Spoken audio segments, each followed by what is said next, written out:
자, 경제 이야기를 좀 나눠보겠습니다. 김영재 2토 부산대 경제학부 김영재 교수 함께합니다. 어서 오십시오. 예, 안녕하십니까. 예. 안녕하십니까. 자, 오늘 주제가 상당히 좀 의미가 있습니다. 한국이 최근 영국의 유명 일간지 파이낸셜 타임즈 한국의 경제 기적은 끝났는가라는 제목으로 경제적인 사회적인 문제점을 제시하면서 한국 경제 성장 한계에 직면했다라고 보도를 했다는데 이게 어떤 내용입니까? 그렇습니다. 대개 이제 국제 기구가 이런 내용을 많이 보도하죠. 그렇죠. OECD라든지 네네. IMF라든지. 근데 이번에는 이제 국제 기구는 아니고요. 영국의 유명 일간지죠. 그 파이낸셜 타임즈지가 정말 유명한 일간지죠. 굉장히 유명합니다. 맞습니다. 제가 미국에 있을 때는 자주 봤었는데 한국에서는 잘 못 봤습니다만 어쨌든 이 일간지 아시아판에서 한국의 경제 기적은 끝났는가 의문문입니다. 영어로 하면은 is가 앞에 나오고요. 제일 뒤쪽에 단어가 over입니다. 파티 오버하면 파티가 끝났다. 예, 그래서 한국의 경제 기적은 끝났는가라는 제하에서 여러 가지 문제를 제시하고 있죠. 경제적 측면부터 한번 알아볼까요? 예, 그래서 제가 이제 이 기사의 발단은 아마 현재 추진되고 있는 그 용인 지역이죠. 그 반도체 메가 클러스터가 아닌가. 그 이제 정부가 주도하고 삼성이나 SK 하이닉스가 수백 조씩 투자하고 있지 않습니까? 그렇죠. 지금. 그래서 핵심이 제조업이고 대기업이고 정부 주도 이런 발전 전략이 새롭게 나타나는데 과연 이게 효과적인가? 이분들 입장에서는 그렇지 않다라는 생각이죠. 그래서 그렇지 않다라고만 하면 안 되니까 몇 가지 구체적인 이제 경제적인 문제점을 제시하고 있습니다. 네. 가장 첫 번째 문제점이 저거죠. 이미 이제 여러 차례 지적이 되어졌었는데 한국은 다른 선진국에 비해서 원천 기술 개발이 뒤처져 있다. 핵심 기술이 좀 약하다. 두 번째는 이제 사실 한국도 최근 들어서 이제 그 지속적인 성장의 그 원천의 하나가 중국이었거든요. 그 중국과의 기술 격차가 한두 개를 빼고는 다 없어졌다, 사라졌다. 그래서 과거에는 이제 보완적 관계였는데 지금은 경쟁적인 관계로 바뀌었다. 이런 내용이고요. 세 번째가 좀 아쉬운데요.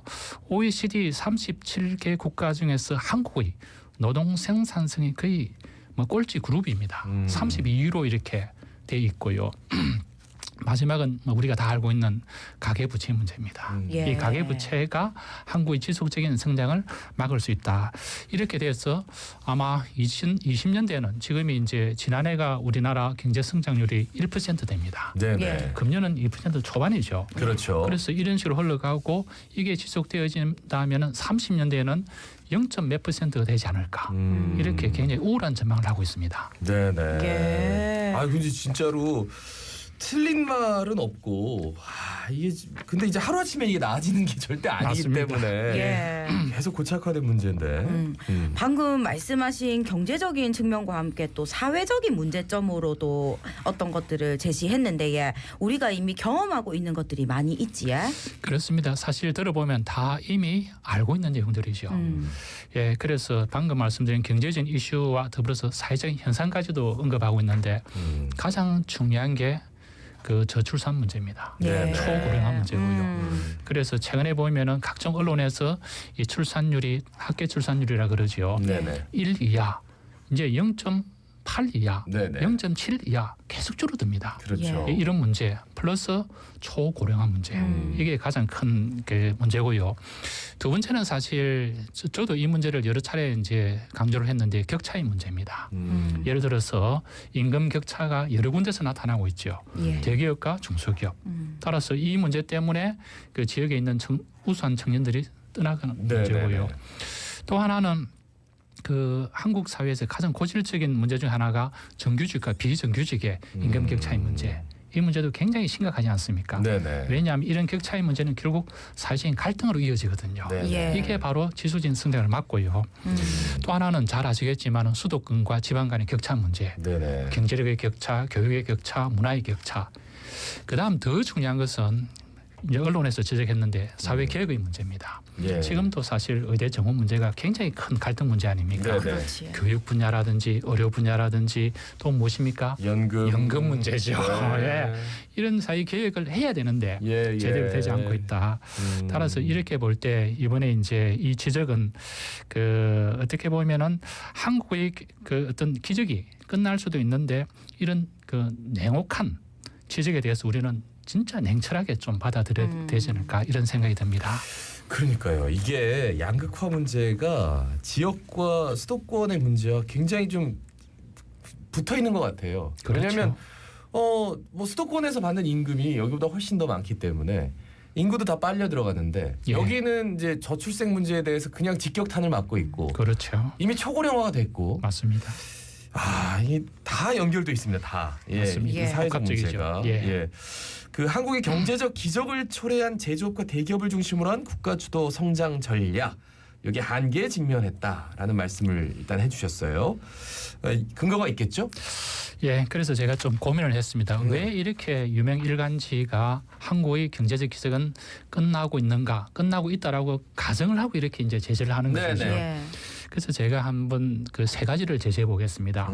첫 번째는 사실 방금 말씀하신 그런 국가 성장 전략이 굉장히 효과적이고 굉장히 성공적이었습니다. 네네. 과거에는. 그 지금은 왜 안 되는가 그런 문제인데요. 첫 번째는 제가 생각하기에 관료주의의 부작용은 으로 나타나는 규제죠. 규제. 예. 각종 행태의 규제가 어떻게 보면 새로운 산업의 출현이라든지 또는 새로운 산업 생태계 조성에 굉장히 힘들게 한다는 그런 내용들입니다. 네. 그 잘 이해가 안 되시니까 구체적인 예를 하나 들어드리겠습니다. 사실 부산이 추구해 온 것 중에 하나가 부산 금융 중심지인데요. 그렇죠. 금년이 15년째입니다. 예. 네. 그런데 초기에 한 2, 3년 되었을 때 많은 분들이 금융 핀테크를 부산에 받아들이자. 네네. 화생 쪽이니까. 네네. 그런데 그때도 되지 못한 게 규제 때문입니다. 음. 금융 산업이 어렵고 힘드는데 거기에다가 다시 기술을 가져온다?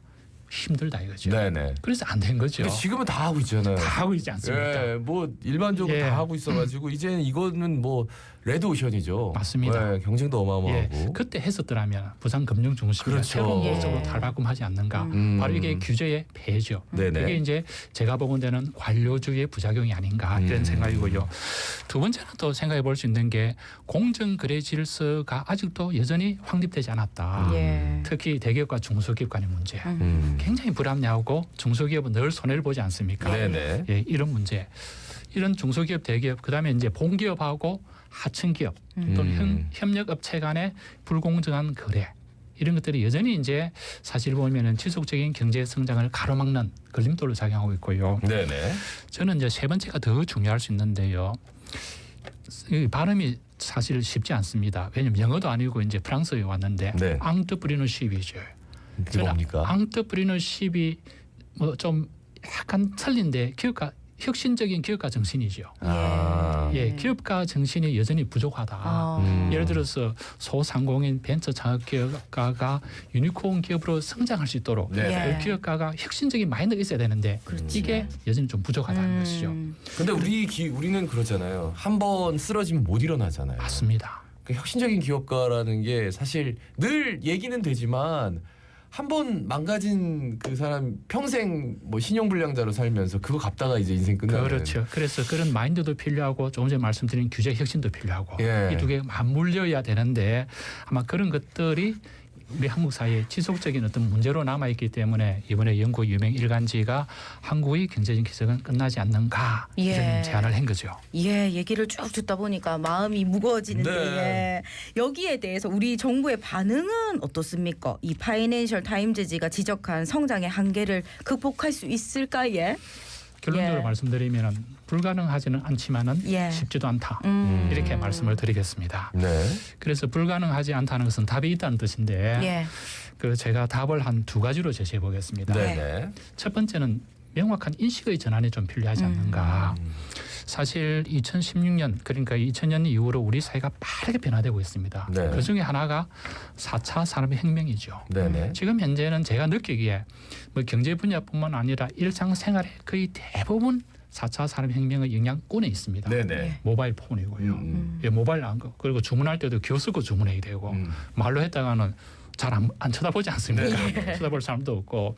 그래서 이런 것들인데 핵심적인 내용은 역시 이제 생산이니까 과거에는 생산 함수에서 핵심적인 요소가 노동과 자본, 인적 자본, 노하우 이런 것들입니다. 네네. 그럼 새로운 사회에서는 무엇이 핵심적인 생산 요소가 되겠습니까?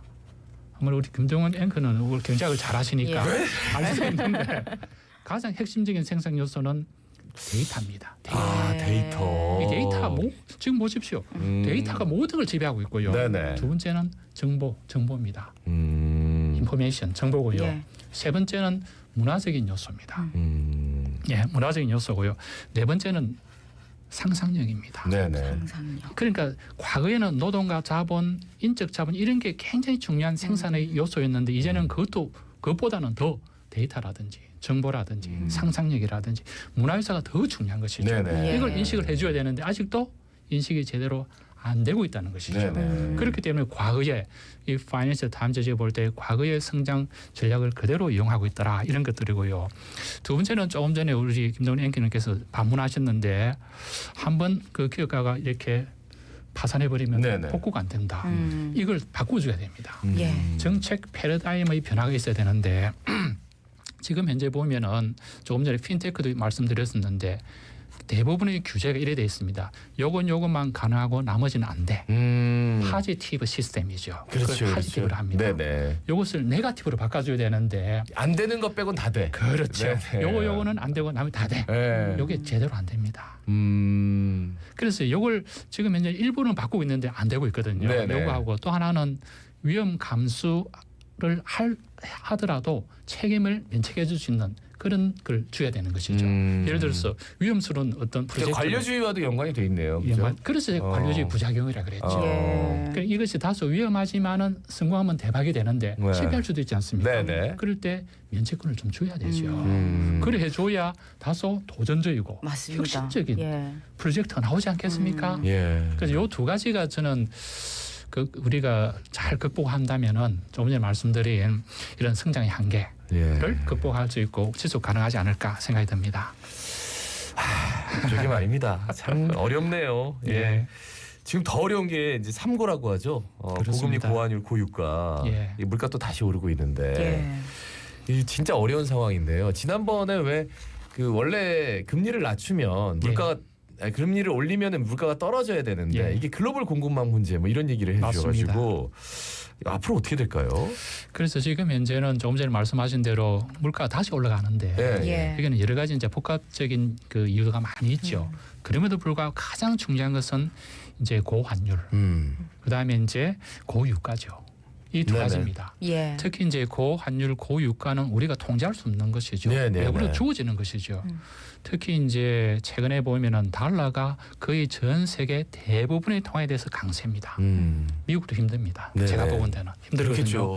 예. 게다가 이제 고유가까지 올라가지 않습니까? 예. 중동 예. 사태가 진정이 안 되고 확산될 조짐이니까 이 두 가지는 어떻게 보면은 물가 상승과 경기 침체를 동시에 초래할 수밖에 없습니다. 예. 소위 S 공포라 그러죠. 네네. 스태그플레이션이라 그러는데요. 과거에는 이제 환율이 올라가면은 수출 상품의 가격 경쟁력이 좋아져서 수출이 증가되면 오히려 도움된다는데 지금은 그렇지도 않습니다. 네. 제가 보건대는 그 환율 상승의 긍정적인 효과보다는 부정적 효과가 더 큰 것이죠. 네네. 예, 이렇게 되기 때문에 사실 굉장히 어려운 문제고요. 또 하나는 기후 위기 문제입니다. 예. 최근에 이제 과일이라든지 이 농산물은 기후 위기로 해서 작황이 워낙 안 좋으니까 예, 가격이 예. 폭등하지 않습니까? 예. 사과 하나에 뭐 5,000원, 10,000원 가까이 가는 게 말이 안 되지 않습니까? 이런 문제가 있고요. 마지막으로 하나 제가 또 드리고 싶은 말씀은 그 어제 뉴스 보니까 외식 가격이 엄청나게 올라서 밥을 밖에 못 먹겠다. 그 이유 중에 하나가 물론 식자재 가격의 상승도 있지만은 지난번 부동산 가격 폭등에 따른 임대료의 급상승 예. 예. 이것도 굉장히 중요하지 않는가. 그런 자영업자도 힘들고 예. 소비자도 힘드는 상황이다. 예. 그래서 이런 것들이 함께 어우러져 가지고 네네. 지금 이제 고물가를 초래하지 않는가 이런 생각이 듭니다. 예. 미국에서 금리 인하 시점이 점점 뒤로 밀려서 금리 인하되면 좀 나아질까요? 조금은 나아집니다. 조금 나아진다고 보세요? 아, 그럼요. 네. 저는 금리 인하는 필히 이루어져야 되고요. 다소 부작용이 있다 손 치더라도 왜냐하면은 이미 그 금년 초 지난해 말에 금년 하반기부터 금리 인하를 하겠다. 그것도 3번씩 하겠다 했거든요. 네네. 근데 여러 가지 이유 때문에 좀 늦어지고 있고 안 할 수도 있는데 제 개인적인 판단을 해야 되고요. 그렇게 해줘야 방금 말씀드린 달러 강세를 다소 안정화시킬 수 있고 최근에 그 한국, 그 미국, 일본 재무장관들 모여서 이야기를 안 했습니까? 환율을 안정시키겠다. 네네. 이런 움직임을 볼 때 금리 인하는 소폭 이루어지지 않을까. 다소 늦더라도 네네. 그런 생각이 들고요. 그렇게 해줘야 그 환율도 안정화되고 뭐 전 세계 경제가 좀 숨통이 트이지 않을까 이런 생각이 듭니다.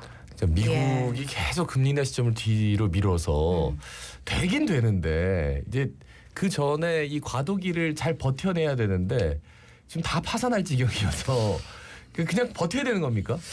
그래서 이제 그럼 과연 어떻게 버틸 수 있는가? 네. 버티는 전략이 좀 필요하지 않겠습니까? 예. 그래서 우선 특히 이제 신선 식자재 가격이라든지 신선 제품 가격이 폭등하죠. 네. 몇 퍼센트가 아니고 몇십 %입니다. 조사해 그러니까. 보니까 예. 제일 핵심은 제가 보건대 유통망의 개선입니다. 이번 유통구조. 기회에 예. 왜냐하면 이게 어떻게 보면 산지에서는 100원인데 소비자는 1,000원에 사서 먹거든요. 네네. 예. 그럼 그걸 개선해야 되고요. 두 번째는 이번 차제에 저는 수입 시장을 좀 더 다변화되어져야 되지 않는가. 특히 우리 옆에 중국에 보면은 강화란 대지에 중국에 가보시면은 가장 소비해야 될 게 과일입니다. 네네. 예. 너무나 맛있고 좋아요. 네네. 그걸 값싸게 수입할 수 있거든요. 그 이번 차제에 중국과도 관계 좀 개선을 해서 중국의 값싼 좋은 과일을 좀 수입하면 어떨까 이 예, 생각도 듭니다. 알겠습니다. 글로벌 유통망의 다변화까지 예. 말씀 잘 들었습니다. 고맙습니다. 감사합니다. 네, 수고하셨습니다. 예, 부산대 경제학부 김영재 교수였습니다. 예, 오늘도 좋은 하루 보내시고요. 자갈치 아줌의 18,402회 김진수였습니다. 아나운서 김도윤이었습니다. 오늘도 힘찬 하루 보내십시오. 고맙습니다. 지금 시각은 8시 57분입니다. 57 교통정보. 탁 트인 바다 가슴까지 시원한 해운대 해변열차 스카이캡슐 협찬입니다.